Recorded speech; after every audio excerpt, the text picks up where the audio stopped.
Today on the podcast, we're going to look at how to grow a fashion business. And of course, when we answer questions over here on the podcast, you know that I might be talking about one kind of business in particular, but the principles apply to other businesses.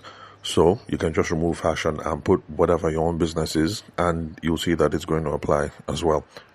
Now, apologies, this is going to be a noisy recording because I'm making the recording at home. It's early in the morning. Holidays are still on, so people moving about. So I expect to hear some noise in the background. Now, my name is Tavishima Ayede. I'm a former lawyer turned business consultant. And if you like these sorts of things, then subscribe to the podcast on Spotify, YouTube, Apple, or any player of your choice so you can keep up with all this business goodness that we talk about over here. Sales, marketing, those sorts of things. And let's see what else. Yeah, if you'd like to connect with me, then send me a text message or a WhatsApp message on 080-6466-2140. So today, it's a very old question. I just saw my notes. So this is something that I should have spoken about on the podcast like months ago, but somehow I lost this paper. So I lost my set of notes. I just found them again. So anyway, don't worry. Eventually, when I start making a bit more money, that's from the podcast and consulting, I'll hire a full-time production assistant so that I don't lose track of topics. So I think the question came from Emma, who is based in Abuja. She called on the radio show. I can't remember when in 2025, and I can't remember what part of Abuja she was calling from, but she wanted to know how to grow a fashion business.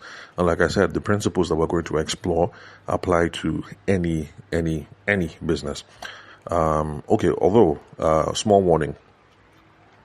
I mentioned it on the radio, I've mentioned it here, but let me just mention it again for those of you who are discovering the podcast for the first time. When you're trying to send in a question, the more particular, the more specific the question is, the better. Because when you ask questions like, how do I grow a fashion business? Or how do I grow a chicken business? Or how do I grow an architecture business?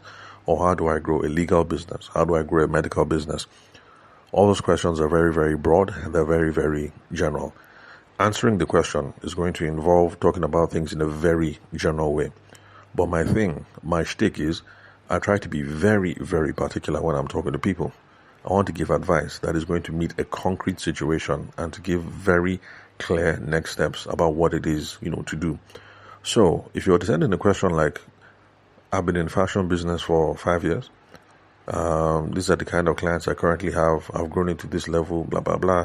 I'm trying to take the next step in 2026. And my business partners and I think that we can do that by taking advantage of social. How do we overcome this challenge? That kind of question is very, very specific. It's exciting for me.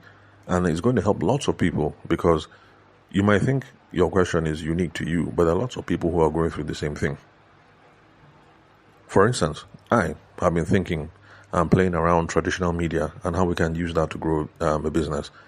That is the reason why I'm on the radio. And that's the reason why I'm trying to get a TV show. It's not like I'm trying to be famous. But I also think that too many of us have given up on traditional media too soon. And I think it works. And I'm going to use my own business to validate that. Now, the more I talk about these things, I found out that there are other Nigerian business owners who agree as well and who are thinking about how to get the business on the radio, how to get the business on the TV. But if I just stayed inside my shell, I'll think, okay, I'm the only one who is thinking, how can we take advantage of traditional media, not just social media, to grow a business? So, basically what I'm trying to say is when you're sending in your questions, the more particular, the better. The more interesting it'll be for me, and you'll be surprised that lots of people are going to be able to relate to what it is that you're going through, and there'll be lots of applications for other people's businesses. Okay, so how to grow a fashion business. Remember, this applies to any business, every business, and the reason why is because if you're going to grow your fashion business, you have to run through some simple frameworks that are, required, or that are necessary, or that are normal for any business. Just some simple frameworks for growing a business. Now, the way that I like to break this down, so it's not too hard to follow, is think of business in an organic sense. It has a beginning, a middle, and an end. It has an early stage, a middle stage, and a mature stage. Then, in the early stage, obviously, when you're just starting, your primary focus is just traction. Traction just means sales, revenue, or adoption. I repeat, traction in the early days just means sales or revenue or adoption. So it just means how many people are buying my thing or how many people are using my thing. So in the early days, that is just what we're trying to do. Traction. That is the focus. Then in the middle part of a business, the focus now becomes scale. Scale means a couple of people are now using this thing. How do we get more people to use this thing? So back to the fashion example in the beginning, traction. So let's say, your friends, your family members, they're all on board. You've now established a name for yourself in your neighborhood. Scale would now be, how do I reach out to other neighborhoods, other parts of the city, other states, So scale is growing beyond where you currently are. Then maturity, that's when, how will I put it now? Your business is a big boy. Your business is a big girl. There's no other room to grow up per se. So you're now starting to use strategy to see how you can move into other spaces. So like Coca-Cola, for instance, they're a mature business. How much more Coke can they sell? Really, realistically speaking. So what Coca-Cola is now doing is they're branching off into other things. You buy another brand, you buy another drink, you buy another this, you collaborate with another person so that you have access, to newer markets. But it's not as if Coca-Cola can, drastically grow their sales from 2025 to 2026. They don't mature. They're a big company now. They're all over the place. Sahara Desert, you find Coke. My father's village, you find Coke. Your mother's village, you find Coke. Everywhere, you find Coke. If Atlantis was real, if we go to Atlantis, we'll find Coke. So that business don't mature. So the only way for them to grow now is, sideways. You look to your left, look to your right, then you go to expand, small. So stages of business growth. Remember, beginner, middle, and end. Early, middle, mature, whichever way you want to look at it. And the focus always is traction, scale, or strategy as you grow. So now what you need to grow your fashion business or your whatever business depends on what stage that you are in. Are you in the early stage? We're going to be looking at ways of getting traction so that we go move. Let's get this thing moving. Let's get the blood pumping. Let's get the thing flowing. Are you in the middle stage? No problem. Growing the fashion brand will now mean how do you scale?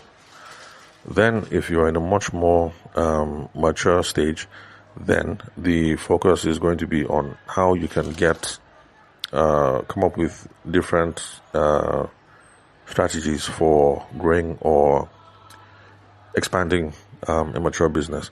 So the answer to the question, how to grow your fashion business, will depend on what stage are you at? What do you need? So, like I said at the top of the episode, in the early days, traction, that's what we're trying to do. Traction or validation. Validation just means the market likes my idea, the market appreciates this idea, there's demand for this idea, there is a need for this idea. So we can achieve that either by sales or, like I said, adoption. So sales revenue just means people like it, people are paying for it, and they pay for it. They pay enough so that there's a little bit left over to plow back into the business, and so you can flex as well.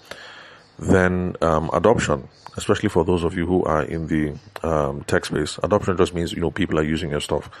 So back to the usual people that everybody talks about, Zuckerberg them. So in the early days for Zuckerberg them, there was not a question of revenue, it was a question of adoption.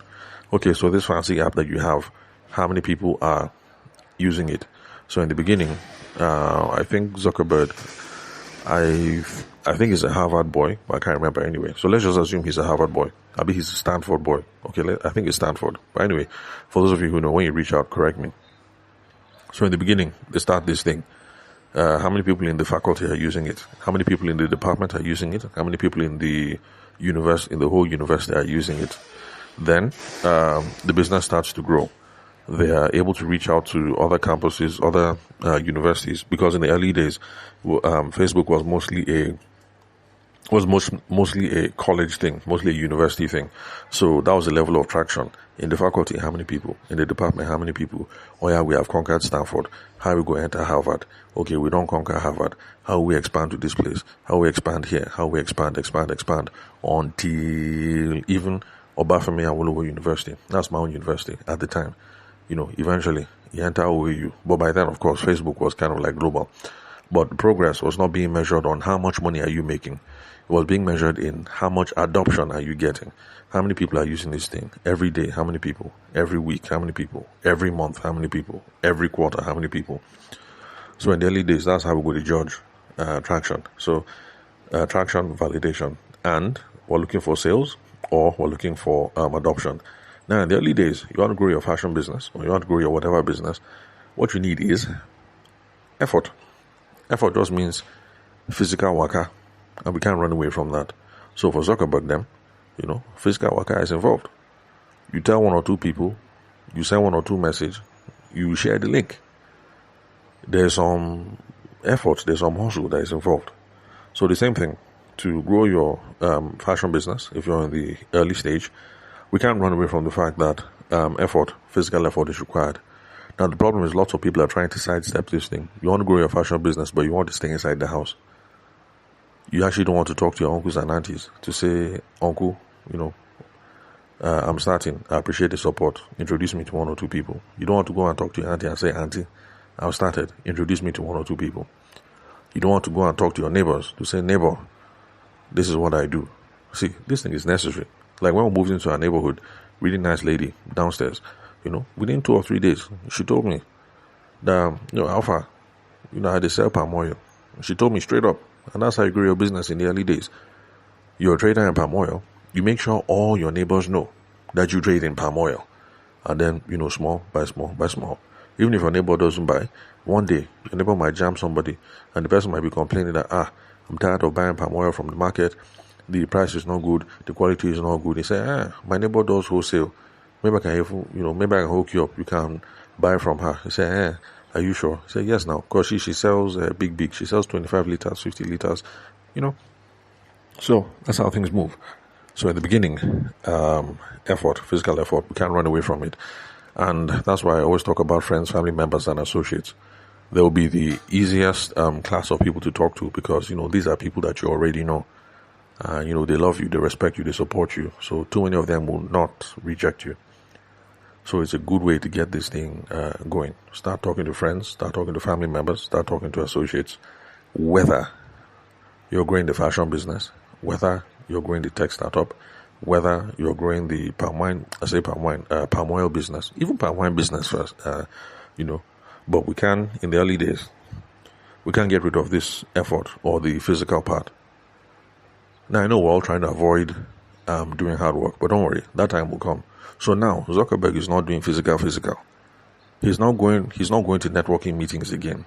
He's not talking to people again. He's not sharing the link again, blah, blah, blah, so things have changed.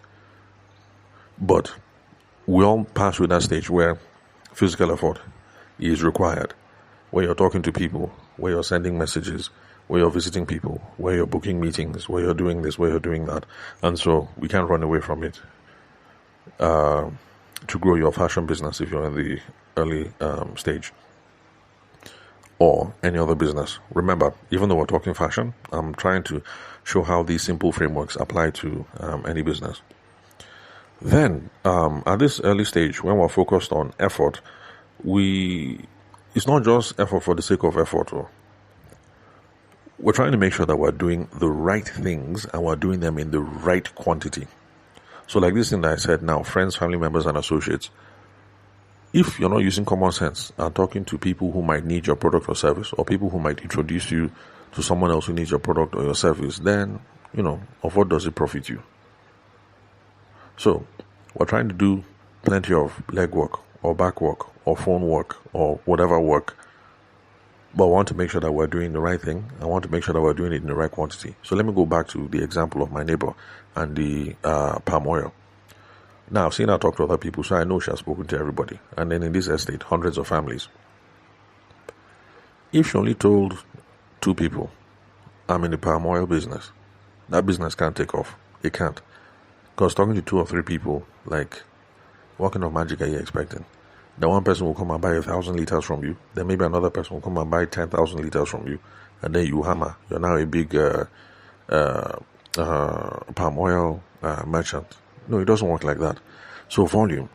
So in her own case, since there are hundreds of families in this estate, it makes sense that she's talking to one after another, after another, after another. If you use like 5-6 months, you live in an estate where there are 500 houses, and you talk to all 500 houses. I mean, surely, even if it's only 5-6 houses, at least you start getting small business, and things will start to move. So we're doing the right kinds of action, but we have to do it in the right quantity, and that's a mistake people make when they start. They don't know about this quantity thing. So there are some of you who are very good fashion stylists, fashion designers, tailors, whatever. But, you started, but the thing is, you only told 3 or 4 of your cousins, and you only told 2 people at work, and then you told your pastor, and then that's it. So from the beginning of the year, for the last 4 or 5 months, you've only told 8 people. There's no way your business is going to grow because you've told 8 people. So you have to become a maniac when it comes to talking about your fashion business. So don't just talk to 4 or 5 of your cousins. Tell all your cousins. I finally graduated. I've got my shop. I have started. Make sure all your cousins know, especially your female cousins, because boys don't sew cloth. Then make sure all your uncles and aunties know. Make sure mommy and daddy know that you started. And then guilt trip your dad. Tell him, please introduce me to some of your friends. Guilt trip momsy. Mommy, am I not your child again? Blah, blah, blah. You don't like me. You don't like my progress. I introduce you to a couple of people. But you have to be an absolute maniac. Effort is required. The more people you talk to, the better. I mean, think about it. Why do you think I'm making this podcast? I'm trying to talk to 1 billion people. If 1 billion people know my name and 1 billion people have my phone number, surely you don't think I'm going to be a big boy. That's it. Doing the right thing at the right scale. So you need to have that same kind of mindset as well. So the more people that we can talk to, the better. Then, okay, now another big question that we have to consider. Sorry, excuse me. Recovering from a cold. So another question that we have to consider is, who is the ICP? That's the ideal customer profile, the customer avatar, the target audience, the whatever it is you call it. Now, one reason why this is a very big question when it comes to sales and business development is, how I put it? If you don't know who you're supposed to be chasing, basically, you're going to waste a lot of time, a lot of money, a lot of effort, a lot of, spiritual mojo, you're just going to be running from pillar to post and not achieving anything because you're running all over the place and chasing the wrong people. Like back in uni, there was this friend of mine. Let's call him Sheung. Sheung wanted a good wife. He wanted to marry Amaka. But Sheung was in the habit of only chasing after club chicks. I repeat, Sheung said he wanted a good wife. He said he wanted to marry Amaka. But Sheung was in the habit of running after club chicks. Now, some of you are already laughing, and you can see that Sheung is confused. Because if you're only hanging out with club chicks, how will you find Mary Amaka? So, I had to have a conversation with my guy one day. I told him, look, Sheung, you're not being serious. He said, how? He said, you want wifey now? I said, yes now. And the kind of baby you want is Mary Amaka? I say yes. I say, and every day you're in the club and you're hanging out with all these club chicks, that even if there's a Mary Amaka that likes you, how will she approach you? She'll be afraid. Now look at all these girls around you. See their eyes, see their nails, see their skin, see their teeth, see everything. Mary Amaka will be afraid that these girls will tear her to pieces. So she will say, I like Sheung. Sheung is a nice guy. Maybe that's my husband. But she will stay where she is. So that Jezebel won't come and tear her eyes. So, that's what ICP is all about. Who is your ideal customer? Who is your ideal audience? Where are you heading? If you want to marry Mary Amaka, don't be hanging out in the club. Be hanging out in the church. So see, that's how it's related. Once you know who your ideal audience is, you now know where to hang out. You now know where to start chasing people. So, whether it's a startup, whether it's a fashion business, whether it is palm oil, whether it is consulting business, whether it's architecture, or whatever it is, we all have to sit down and ask ourselves that question at the end of the day. Who is the ideal audience? Who is the ideal customer? Because that determines the next course of action. You want to marry Mary Amaka, the next course of action is start going for weekly service, start going for Sunday service. If you want to marry a Jezebel, the next course of action is start going to the club. So it's the same thing. You want to start a fashion business. What kind of fashion business are you starting? If it's for senior women, in the civil service, because you're looking for women that have big, big money, you want to only be swimming for perm sex and things like that. Very good. Now you know who your ideal audience is. We'll now start coming up with a plan. Where do women who are big, big women in the ministries, in the civil service, bank executives, where do these women hang out? Where can I find these women? How can I get those introductions? So you can see that once you know who the ICP is, your ideal audience is, the next set of things start becoming clearer and clearer and clearer. And that's the reason why this is a cardinal question.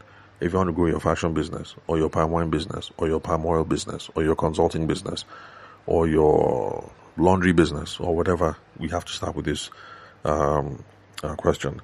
So there's one of my clients who wanted to break into the fashion space. Was it? No, not fashion. Was it weddings? Sorry, this was a long time ago. Okay, well, not that long. This was 2024-ish into 2025. And so, for him in particular, to answer the question on the ideal customer profile, we started talking about the people that he wanted to do work with. And of course, he said he wants to work with rich Abuja babes. Of course, we had a laugh about that. And, that was fine by me in the beginning, because sometimes to narrow things down is hard. So, well, at least I got one statement: rich Abuja babes. Okay, no problem. We start narrowing it down, small, asking more questions. Then we also looked at his trading history. Who are the people that you have done business with so far? And then we figured out a couple of things: that he has done some business with rich Abuja babes, and those rich Abuja babes was because his sister introduced him to 3 of her friends, and those ones made a few introductions. And so in his own case, I was like, okay, the entry path is now clear, or clear-ish. Yes, rich Abuja babes, and there are lots of fancy ideas that we can come up with. But in this case, friends, family members, and associates, you can see that because you're already from a certain family and already in a certain class, and your sister already has certain kinds of friends. Let's continue. Let's get into this thing. So you have a conversation. Big sis, this thing I'm doing, it's not a hobby anymore. I'm going full time. I've made up my mind. This law degree, I know they do again. I've already told Popsy. So it's fashion all the way. So sis, I beg. Those 3 friends you introduced to me, thanks. I really appreciate it. Everything went well, blah, blah, blah. If you can make a couple more introductions, I really like that. So, that's the scope. But you can see how we need to ask ourselves all these questions. Then, let's see. Okay, then with him in particular, we came up with a plan for referrals. For referrals, yes. Sorry, forgive me. Sometimes I can't remember my own handwriting. My handwriting is like a chicken. It's really atrocious. Handwriting is that course.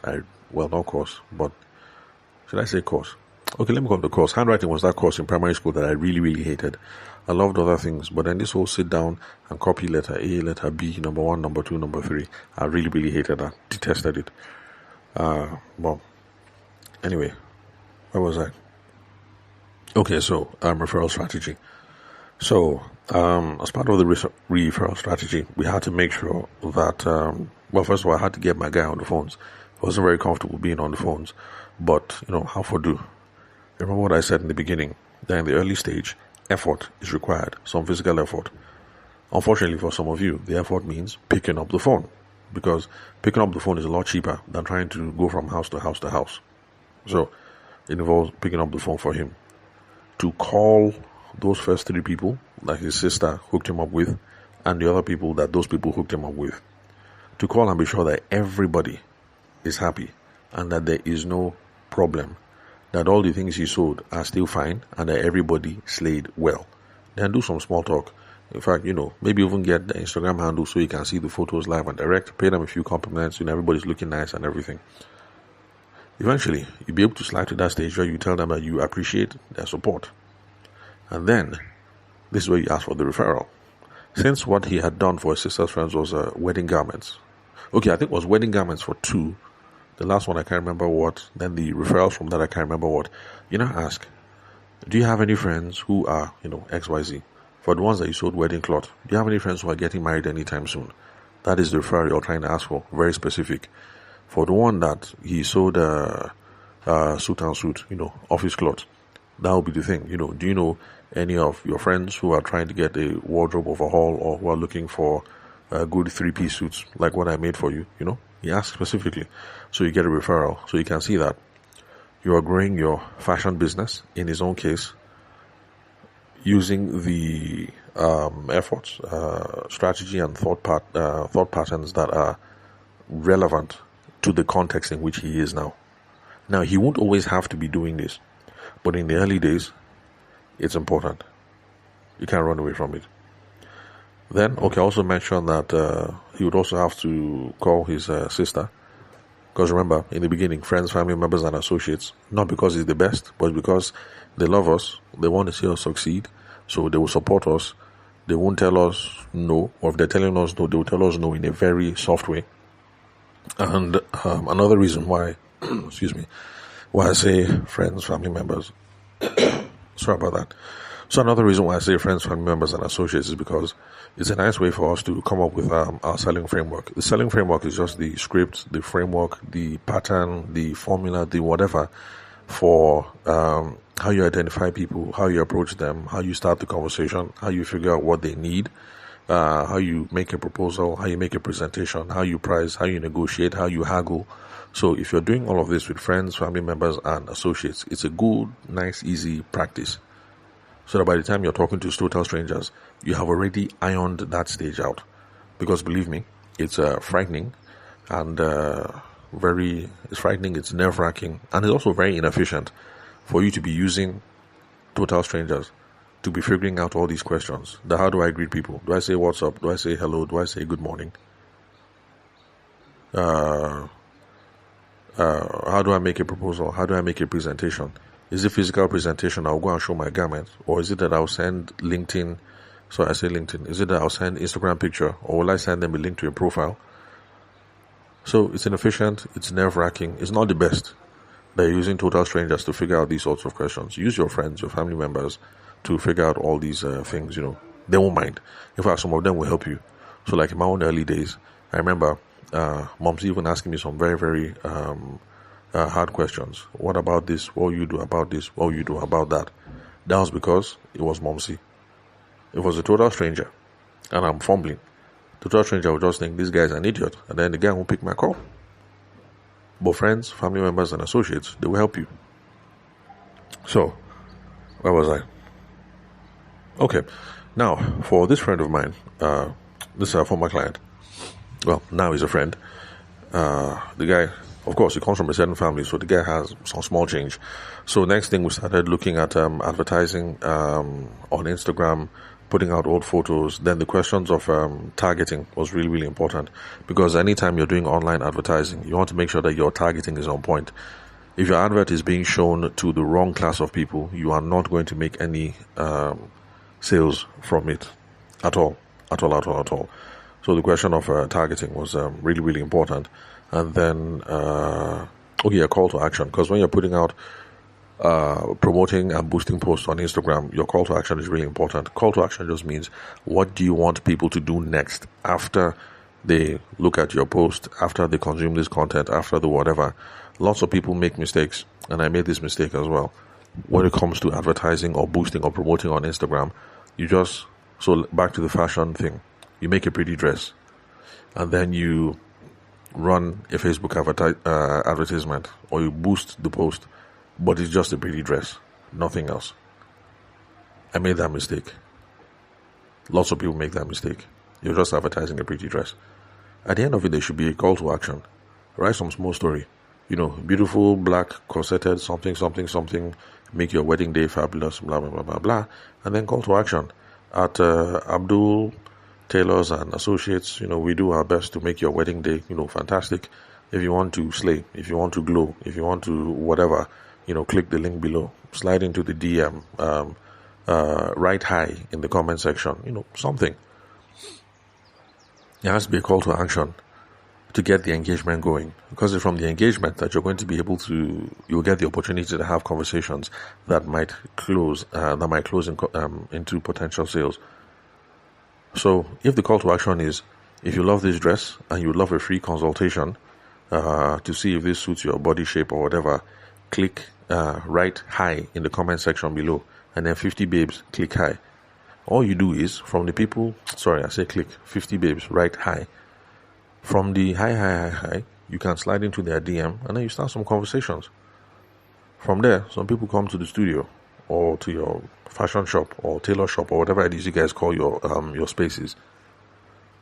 So, okay, yeah, let me just stop here. And you see, this is the problem with general questions. We can keep coming up with general ideas over and over and over and over, and it never stops. So if you're going to send in a question, the more particular, the better. But summary, if you're going to grow a fashion business, if you're going to grow a palm wine business, palm oil business, consulting business, any kind of business, it's very simple. There are very simple frameworks for business growth. There's no ultimate framework because it depends. Are you an early stage business? Are you in the middle? Or are you a mature business? So it depends. Mature people like Coca-Cola, the strategies and tactics they're using are different. People in the middle, let's say like Chloe's Cupcakes in Abuja. They do cupcakes, birthday cakes, stuff like that. I think they have locations in Abuja and Lagos. So let's say those ones they're in the middle. So now it's a question of scale. How do you grow from Abuja and Lagos and now enter Abeokuta, enter Ibadan, enter Port Harcourt,